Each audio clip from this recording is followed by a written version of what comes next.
Hi, hello and welcome back. Now I am going to discuss about Böhm-Jacopini Theorem. Böhm-Jacopini Theorem is formed at 1966 by Böhm and Giuseppe Jacopini. They both actually formed this theorem structure and they have proved that any functional program, that is computational function, can be implemented only using the three structures. They have formed the three structures as sequence, selection and iterations. That is what they said, the computational function can be implemented using these three structures. We'll see one by one. The first one, sequence. What is sequence? As we know, sequence is nothing but order of execution, order of statements. For example, read of x, read of y, sum equal to x plus y. Here it executes the statement one after other.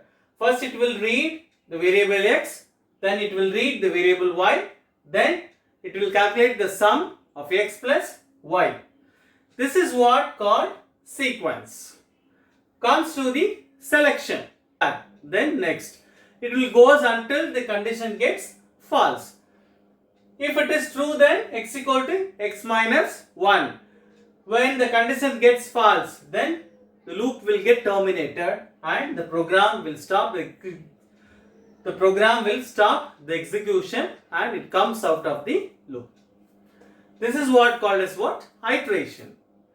These are the three structures that they have said, Böhm, Jacopini.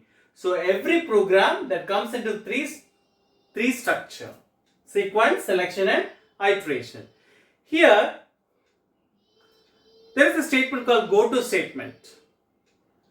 An unconditional jump to another point in a program avoided in a structured code.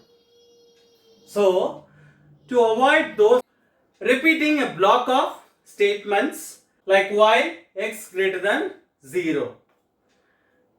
Here this iteration goes until this condition gets false. If the condition is true, then it will go again.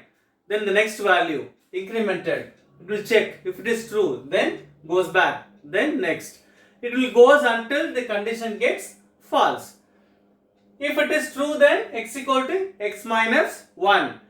When the condition gets false, then the loop will get terminated. The program will stop the execution and it comes out of the loop. This is what called as what? Iteration. These are the three structures that they have said, Böhm, Jacopini. So every program that comes into three structure, sequence, selection and iteration.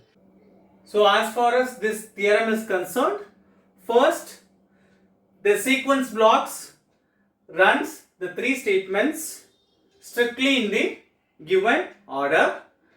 Then the selection block picks exactly one of two branches based on the condition.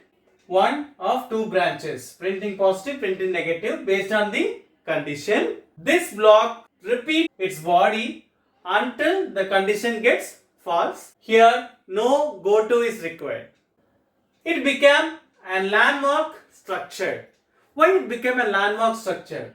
Since there is no goto required to write an algorithm, then theoretical backbone, it became a theoretical backbone. Why? It is a structured programming. It is readable and easily composable. Comes to the advantages and disadvantages of Böhm-Jacopini theorem. It has a lot of advantages. The first one, it is easy to read. Since we have given the statements accordingly in the order and the program executes in the particular order, so the code is easy to read and understand. Then it reduces the spaghetti code. What is spaghetti code? Spaghetti code is an unstructured code which is very difficult to read, understand and hard to maintain too. So it's like a plate of spaghetti, and it simplifies the debugging process too. It is also an advantage of Böhm-Jacopini theorem. Comes to the disadvantages. Still, the Böhm-Jacopini theorem fails in some of the category where it has some disadvantages, like the low level optimization will be harder and error handling became very difficult in such case. Not a good design. It is not comparatively good. These are the advantages and disadvantages of Böhm-Jacopini theorem. Thanks for watching.